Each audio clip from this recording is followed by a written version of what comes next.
திமுக ஊழல் சக்தி, அண்ணா திமுக ஊழல் சக்தி, தீய சக்தி இப்படிலாம் சினிமா டைலாக் பேசி எதனால அவர்னா விஜய் வந்து என்ன கப்பல் ஓட்டிய தமிழரா இல்லை சுதந்திர போராட்டத்துக்கு போடுறாங்க ஃபைலெல்லாம் கையில் எடுக்க வச்சிடாதீங்கன்னு சொல்றது அப்பட்டமான மிரட்டல். இவர் சினிமாவில் ஹீரோவை பார்த்தவங்க இப்போ டிவியில் பார்க்குறப்ப அவர் ரகுவரன் ஸ்டைலில் வில்லனமாக இருக்காருங்கிறது நல்லா தெரியுது. அவருடைய ஒரிஜினல் கேரக்டர் அதுதான் நினைக்கிறேன்.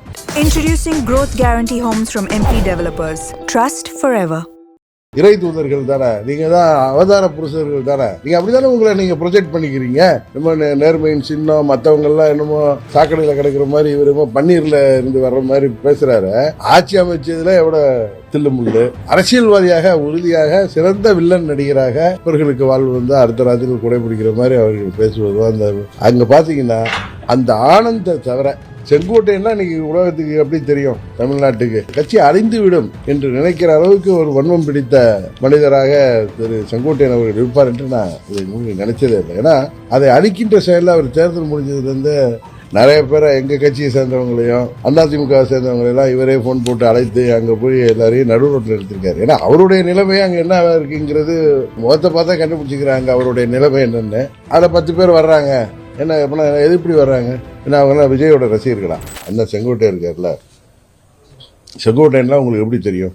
இன்னைக்கு தானே அவர் தாவேக்காவில் தாவி போயிருக்காரு. அவர் வந்து புரட்சி தலைவர் காலத்திலேருந்து அதிமுக தொண்டர், 77லேருந்து சட்டமன்ற உறுப்பினர், அம்மா அவர்கள் பின்னாடி அம்மா தலைமை ஏற்றுக்கிட்டு அம்மா அவர்கள் பின்னாடி தலைமை ஏற்று வந்தவர், அம்மா அவர்கள் காலத்தில் சட்டமன்ற உறுப்பினராக அமைச்சர்களெல்லாம் இருந்தவர். அவர் தன்னை கட்சியிலிருந்து அவரை நீக்கிவிட்ட கோபத்தில் அதனால அவர் போய் தாவைக்கால சேர்ந்தது. அங்கே அவர் சட்டமன்ற உறுப்பினராகி அங்கே அமைச்சராக இருக்குன்னா வேற. அவரை அடையாளம் காட்டி செங்கோட்டைன்னா இன்னைக்கு உலகத்துக்கு எப்படி தெரியும், தமிழ்நாட்டுக்கு அந்த கட்சியை யாரோ ஒரு சிலர் பேர் உள்ள கோபத்தில் அந்த கட்சி அழிந்து விடும் என்று நினைக்கிற அளவுக்கு ஒரு வன்மம் பிடித்த மனிதராக திரு செங்கோட்டையன் அவர்கள் இருப்பார் என்று நான் இதை நினைச்சதே இல்லை. ஏன்னா அவரை வந்து திரு யூபிஎஸ்ஓ இல்லை மற்றவர்களோ அவர் கட்சியில் வந்து வெளியேறுவதற்கு காரணமாக இருந்ததுனால அவர் கோபமாக இருக்கலாம், வேற கட்சிக்கு போயிருக்கலாம். ஆனால் அந்த கட்சி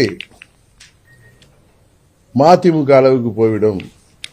அதை அழிக்கின்ற செயலில் அவர் தேர்தல் முடிஞ்சதுலேருந்து நிறைய பேரை எங்கள் கட்சியை சேர்ந்தவங்களையும் அதிமுக சேர்ந்தவங்களெல்லாம் இவரே போன் போட்டு அழைத்து அங்கே போய் எல்லாரையும் நடுரோட்டில் எடுத்திருக்காரு. ஏன்னா அவருடைய நிலைமை அங்கே என்ன இருக்குங்கிறது செங்கோட்டையன் என்ன எனக்கு 40 வருஷமா தெரியும். அவர் முகத்தை பார்த்தா கண்டுபிடிச்சிக்கிறாங்க அவருடைய நிலைமை என்னன்னு.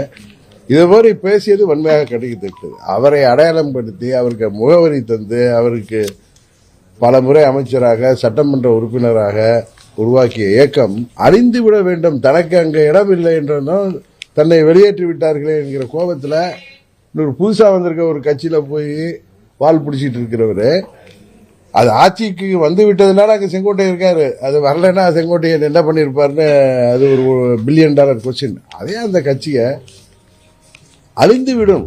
அதில் 10 பேர் வர்றாங்க, என்ன எது இப்படி வர்றாங்க, ஏன்னா அவங்கெல்லாம் விஜயோட ரசிகர்களா? இப்போ தஞ்சாவூரில் சட்டமன்ற உறுப்பினர் விஜய் சரவண விஜய் ரசிகர் மன்றத்தை இருக்கிறவர் எனக்கெல்லாம் தெரியாதுன்னா அவருடைய இல்லத்தரசி எங்கள் கட்சியில் பொறுப்பில் இருந்தவங்க. இவர் என்ன அங்கே உள்ள அந்த எம்எல்ஏ எல்லாம் அவங்க வருவாங்கன்னு சொல்கிறாங்க. என்ன அடிப்படையில் எதற்காக வருகிறாங்கிறாங்க? ஏற்கனவே முதல்வர் விஜய் தாங்கள் தூய சக்தி, நாங்கள் நேர்மையின் சின்னம், திமுக ஊழல் சக்தி, அண்ணா திமுக ஊழல் சக்தி, தீய சக்தி இப்படிலாம் சினிமா டைலாக் பேசி எதனால அவர்னா விஜய் வந்து என்ன கப்பல் ஓட்டிய தமிழரா இல்லை சுதந்திர போராட்டத்துக்கு போடுறாங்க?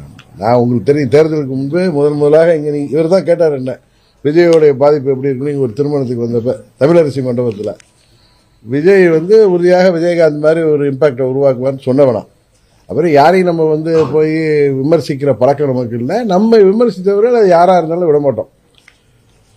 அவர்கள் முதலாக 108 சட்டமன்ற உறுப்பினர் தான் இருக்காங்க, உங்களுக்கு 110 பேர் வேணும். அதற்காக ஆட்சி அமைக்க வேண்டும் என்பதற்காக சராசரி அரசியல்வாதியெல்லாம் விட கீழே இறங்கி அமமுக எம்எல்ஏவை ஒரு எம்எல்ஏ தாங்கிறதுனால அவரோட பேரம் பேசி அவர்கிட்ட காரில் உட்காந்து கையெழுத்து வாங்கி அவர் அந்த கடிதத்தை மறுத்து கவர்னர்கிட்ட அந்த மேட்ரு பெண்டிங் இருக்கு காவல்துறையில் காமராஜே கொடுத்த கம்ப்ளைண்ட்டை இவங்க ஆக்ஷன் எடுக்கல. எல்லாம் இருக்குது, அதெல்லாம் அடுத்த கட்டம் இருக்குது, அதுக்கெல்லாம் ஒன்றும் எக்ஸ்பைரி இல்லை. அவர் சொல்கிறார்ல 3 ஃபைல் எங்கள்கிட்ட இருக்குது, அதெல்லாம் தீர விசாரிச்சிட்டோம், ப்ரூஃபோடு இருக்குது, அதை எடுக்க அது அதில் கையில் எடுக்க வச்சிடாதீங்கன்னா ஆக்ஷன் எடுக்க வச்சிடாதீங்கன்னு மிரட்டுறாரு. அதாவது ஒரு துறையில் ஊழல் நடந்தால் அந்த அதில் வந்து நடவடிக்கை எடுக்க வேண்டியது தான் ஒரு ஆட்சியாளர் பொறுப்பை தவிர, இது வரைக்கும் எந்த முதலமைச்சரும் நான் பார்த்ததில்ல இப்படி சட்டமன்றத்தில் இப்படி அதை வந்து ஒரு மிரட்டுவதற்கு பயன்படுத்துவார்கள் என்று. அதுக்கெல்லாம் வந்து திராவிட கட்சிகள்லாம் பயப்படுவாங்கிறது ரெண்டாவது. 3 ஃபைல் இருக்குது, அதை எப்படி பண்ணணும்னு எங்களுக்கு தெரியும் அப்படின்னு சொல்லிட்டு இருந்தா ரைட்டு. அதை சொல்லிட்டு அதை அந்த ஃபைலெல்லாம் கையில் எடுக்க வச்சிடாதீங்கன்னு சொல்கிறது அப்பட்டமான மிரட்டல். இவர் சினிமாவில் ஹீரோவை பார்த்தவங்க இப்போ டிவியில் பார்க்குறப்ப அவர் ரகுவரன் ஸ்டைலில் வில்லனமாக இருக்காருங்கிறது நல்லா தெரியுது. அவருடைய ஒரிஜினல் கேரக்டர் அதுதான் நினைக்கிறேன். ஏன்னா இப்போ பார்த்தீங்கன்னா வாக்குறுதிகள்லாம் நிறைவேற்றுறேன்னு தெரியும், நம்ம விவசாயிகள் வயிற்றில் எப்படி அடித்தாங்கன்னு. இன்றைக்கி கூட நான் காரில் போயிட்டு இருக்கிறப்ப அது மாதிரி தமிழக அரசு மகளிருக்கு ஒவ்வொரு குடும்பத்திற்கும் 3 சிலிண்டருக்கான பணத்தை போடும். சரி பரவாயில்ல, இன்ஸ்டா போட்டு ஆட்சிக்கு வந்தவர்கள் இன்ஸ்டால்மெண்ட்டில் வந்து இதனால கொடுக்குறாங்கன்னு நினச்சேன். ஆனால் அப்புறம் தான் தெரியுது கீழே ஆப்பு வச்சுருக்காங்க 2.5 லட்சத்துக்கு வருமானத்துக்கு கீழேன்னு. இதை நீங்கள் தேர்தல் வாக்கு நீங்கள் நேர்மையானவர்கள்ல, தூய சக்தியாச்சு இல்லை, நீங்களாம் தேவ தூதர்கள் தானே, கரெக்டா, இறை தூதர்கள் தானே, நீங்கள் தான் அவதார புருஷர்கள் தானே, நீங்கள் அப்படி தானே உங்களை நீங்கள் ப்ரொஜெக்ட் பண்ணிக்கிறீங்க. என்னமோ நேர்மையின் சின்னம், மற்றவங்கள்லாம் என்னமோ ஒரே ஊழல் சாக்கடையில் கிடக்கிற மாதிரி இவர் பன்னீரில் இருந்து வர்ற மாதிரி பேசுகிறாரு. ஆட்சி அமைச்சதில் எவ்வளோ தில்லு முள்ளு. எங்கள் எம்எல்ஏ லெட்டர் மாத்திரம் இல்லை, இன்றைக்கி அந்த இதில் கூட்டணியில் இருக்கிற எம்எல்ஏ கடிதமாக போய் அவங்க மறுத்தாங்க. எப்படியோ திமுக ஊழல் சக்தின்னு சொன்ன, தீய சக்தின்னு சொன்ன திமுக கூட்டணியில் தாவேகாவை ஏற்று வெற்றி பெற்ற சட்டமன்ற உறுப்பினர்களை ஆதரவோடு தான் ஆட்சி அமைச்சிருக்காரு. அதே மாதிரி அமமுகவுடைய எம்எல்ஏ ஆதரவோடு தான் ஆட்சி அமைச்சிருக்காரு. இது எப்படி அவர் எப்படி இது நேர்மைன்னு சொல்கிறார்? இது ஒரு பொய் பொருட்டு தான், தில்லுமுள்ளு தான். இன்னொன்று சொல்கிறேன், இன்றைக்கு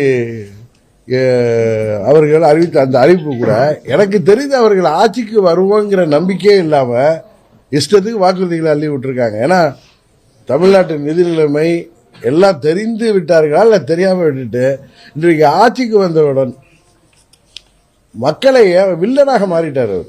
ஏன்னா எனக்கு தெரிந்து அவர் சினிமாவில் ஹீரோவாக தான் நடிச்சிருக்காரு. எனக்கு தெரிஞ்சு அவர் கலைமாமணி விருதோ இல்லை பத்மபூஷனோ வேற பாரத ரத்னாவோ எதுவும் பெறல. ஆனால் இப்போ ஒரு அரசியல்வாதியாக உறுதியாக சிறந்த வில்லன் நடிகராக அவர் வந்து அதுக்கு வந்து பாரத ரத்னா கூட கொடுக்குற அளவுக்கு அவர் நடந்து கொண்டிருக்கிறார். ரொம்ப நேர்மையாகவும் ரொம்ப ஹம்பிளாகவும் பொலைட்டாகவும் காமிச்சிட்டு அன்னைக்கு அவர் மிரட்டுற விதமாக பேசுகிறார். ஒரு ஆட்சியாளர்கள் கடந்த ஆட்சியாளர்கள் மீது அவர்கள் ஊழல் செய்திருந்தால் அதை ஃபைல்லாம் ப்ரூஃபோட தான் நடவடிக்கை எடுக்கணும்ல. அதை எடுத்துருவேன்னு சொல்லி மிரட்டுறதே வந்து ஒரு முதலமைச்சர் பதவிக்கு அழகா என்பதை அவரை சார்ந்த அந்த ஆச்சரிய குறிகள் தான் அங்கே தாவி குதிக்கிறாங்களே. அசம்பிளியை பார்க்குறப்ப நானும் 89லேருந்து அசம்பிளியை வாட்ச் பண்ணிட்டு இருந்திருக்கேன்.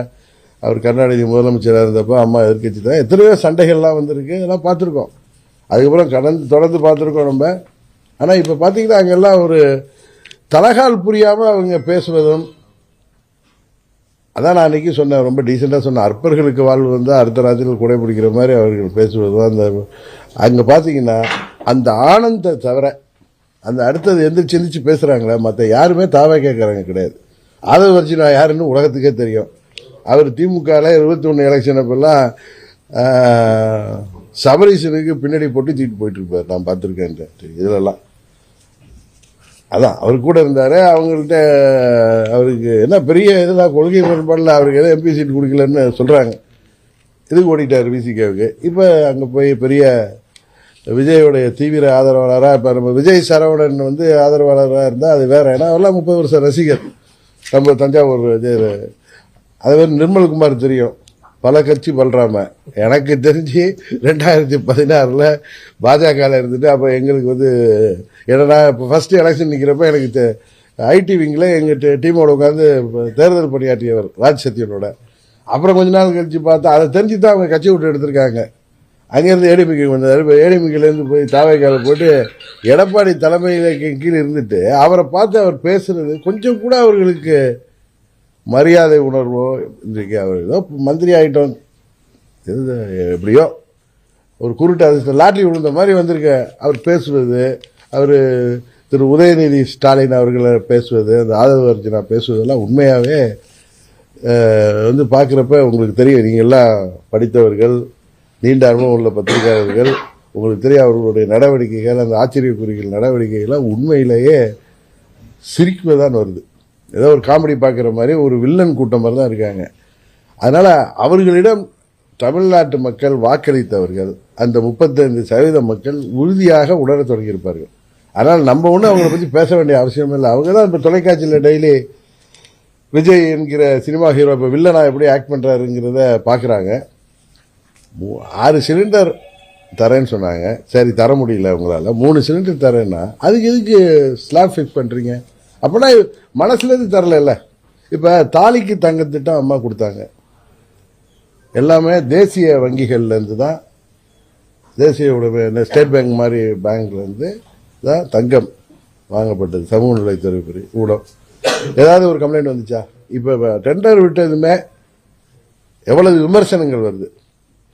தமிழ்நாட்டில் எத்தனையோ நகை கடைகள் இருக்கு. இன்னைக்கு கூட ஒரு பதிவு பார்த்தேன். ஒரு விஸ்வகர்மா சமுதாயத்தை சேர்ந்தவர், எங்களுக்கெல்லாம் வேலை பாதிக்கப்படும், அந்த வேலையெல்லாம் எங்களுக்கு கிடைச்சா நல்லா இருக்கு. அதே கேரளா ஜுவல்லரி கொடுத்துருக்காங்க.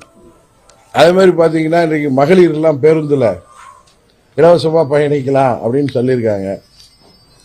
பஸ் டிரைவர் கண்டக்டர்லாம் எத்தனை இளைஞர்கள் படித்துட்டு வேலை இல்லாமல் இருக்காங்க, அரசு வேலைக்கு அவர்களெல்லாம் நியமிக்காம உத்தரப்பிரதேச கம்பெனி மூலம் ஒரு அவுட் சோர்சிங் மூலம் கண்டக்டர் டிரைவர் நியமிக்கிறேன்னு போட்டிருக்காங்க. இந்த மோதிரம், தங்க மோதிரம் திட்டத்துக்கு கேரளாவை சேர்ந்த ஜுவல்லர் வாங்குறாங்க. பேரு தான் தமிழக வெற்றி கழகம், ஆனால் செய்யறது எல்லாமே அது வேற வேலையா இருக்கு. ஏன்னா விஜய் வந்து அன்னைக்கு நம்ம பார்க்குறோமே, எல்லாம் ஊடகத்தில் வருது, அந்த ஜுவல்லரிக்கு இவர் வந்து பிராண்ட் அம்பாசடராக இருந்திருக்காரு, அது கொடுத்துருக்காரு. தமிழ்நாட்டில் எத்தனையோ தமிழ்நாட்டை பூர்வீகமாக கொண்டவர்கள் எத்தனையோ ஜுவல்லர்ஸ் இருக்காங்க, அவங்க கொடுத்துருக்கலாம். நேஷனலைஸ் பேங்க்ல தங்கத்தை வாங்கி நிறைய பேருக்கு அந்த பொற்கொள்ளர்களுக்கு வாய்ப்பு கொடுத்துருக்கலாம். என்ன நான் சொல்றது, ஏதோ எனக்கு ஒன்றும் அவங்கள பார்த்து பொறாமையோ எதுவும் கிடையாது. உங்களுக்கு தெரியும், யாரை பார்த்து எங்களுக்கு பொறாமையும் கிடையாது, யாரை பார்த்து எங்களுக்கு பகையும் கிடையாது. செயல்பாடே ரொம்ப கேலி கூத்தா இருக்கு அவர்களுடைய செயல்பாடு. இது உண்மையாவே தமிழ்நாடு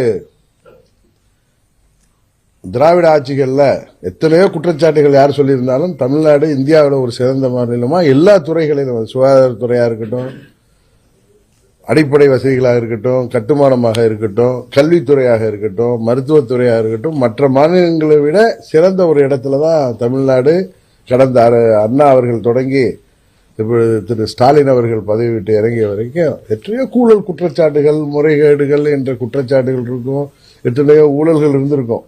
ஆனால் வளர்ச்சி என்பதில் தமிழ்நாடு மேலே தான் போயிருந்திருக்கு. ஒரு உயர்ந்த இந்தியாவில் ஒரு முக்கியமான மாநிலமாக தமிழ்நாடு இருந்திருக்கு. ஆனால் இன்றைக்கு அது எல்லா துறைகளிலும் பின்னடைவை நோக்கி செல்லுமோ? ஏன்னா ஒரு குருட்டு அதிர்ஷ்டத்தில் வந்த ஒரு ஆட்சினால தமிழ்நாடு அது வந்து தமிழ்நாட்டின் நிலைமை படுபாதத்துக்கு சென்று விடுமோ என்கிற அச்சம் தான் இருக்கு. ஏன்னா எதுலையுமே ஒரு திட்டமிடுதல் இல்லை. நேற்று சட்டமன்றத்தில் எதிர்க்கட்சியை சேர்ந்த திரு நமது PH பாண்டியன் அவர்களுடைய மனோஜ் பாண்டியன் அவர்கள் சரியான கேள்வி கேட்டார். தங்கத்தை உங்க ஹெல்த் மினிஸ்ட்ரியில எப்படி அது கொள்முதல் பண்றதுக்கு ஏதாவது சட்டத்தில் இடம் இருக்கா, அதை பார்த்துங்க, நீங்க அதை நீங்க லீகல் ஒப்பீடியெல்லாம் மறுபடியும் வாங்கிங்கிற சொல்ற அளவுக்கு தான் இவ்வளவு விமர்சனங்கள். அவர் எந்த நியமனம் செய்தாலும் ஆந்திரா கர்நாடகாக்காரங்கள டெல்லி ரெப்ரசன்டேட்டிவ், தான் கூடவே இருக்கிறவங்களுக்கு அரசு பதவி, ஜோசியருக்கு பதவி, அதை கேட்டால் கோச்சிக்கிறாங்க. ஸ்பீக்கர் சேர்ந்து கோச்சிக்கிறாரு. அவர் உதயநிதி ஸ்டாலின் அன்னைக்கு சட்டமன்றத்தில் இவர் வந்து இது மாதிரி மிரட்டுற தோணியில் பேசினார்ல முதலமைச்சர், அதெல்லாம் எடுக்க வச்சிடாதீங்கன்னா என்ன அர்த்தம்? அது என்ன அர்த்தம்? நான் துப்பாக்கி வச்சிருக்க, எடுக்க வச்சிடாதீங்கன்னு சொல்ல மாதிரி அது எப்போ எடுத்து எப்போ சுடணும்னு எனக்கு தெரியும் சொன்னா நீங்களா ஏற்றுக்குவீங்களா? அது மாதிரி தானே இருக்கு. என்னங்க நீங்கள் சொல்லுங்க, பெரியவர் சொல்லுங்க. அது மாதிரி பேசுறாரு அவர். அதுக்கு கரையா கேட்கிறாரு. பஞ்சு டயலாக்லாம் சினிமாவில் பேசுறாரு, அதுக்கு சபாநாயகர் நீங்க சொல்லக்கூடாதுங்கிறாரு. யார்? ஜேசிடி பிரபாகரன். இதில் என்ன ஒரு பெரிய அந்த காலத்தின் என்ன சொல்லுவாங்க அதுக்கு எனக்கு சொல்ல தெரியல கொடுமை. இந்த புரட்சி தலைவர் இதய தெய்வம் அம்மா அவர்கள் காலத்தில் சட்டமன்ற உறுப்பினராக அமைச்சராக இருந்தவங்கெல்லாம் இப்படி போய் அவர்கள் அந்த இயக்கத்திற்கும் திராவிட கட்சிகளுக்கு எதிராக மனசாட்சியே இல்லாமல் நடந்து கொள்வது உண்மையிலே வருத்தம். அண்ணன் செங்கோட்டையன் அவர்களுடைய இந்த பேச்சுங்கிறது வன்மையாக கண்டிக்கக்கூடியது. அவர் எந்த இயக்கத்தால இத்தனை செங்கோட்டையனா எல்லாரும் இல்லாட்டி அவரை தெரியுமா? அவர் ஊரை தாண்டி வெளியில இவ்வளவு தூரம் அவர் இருந்திருக்காருன்னா அந்த கட்சி மதிமுக அளவுக்கு பிறகு மதிமுக கூட்டணியில வச்சுட்டே பேசுறாரு. நிச்சயம் நடக்காது செங்கோட்டையன். நீங்கள் தான் வீழ்ச்சி அடைவீர்கள். புரட்சி தலைவர் புரட்சி தலைவி அம்மா அவர்களால் கட்டிக்காக்கப்பட்ட இயக்கம் என்றைக்கும் வீழ்ச்சி அடையாது. Introducing Growth Guarantee Homes from MP Developers. Trust forever.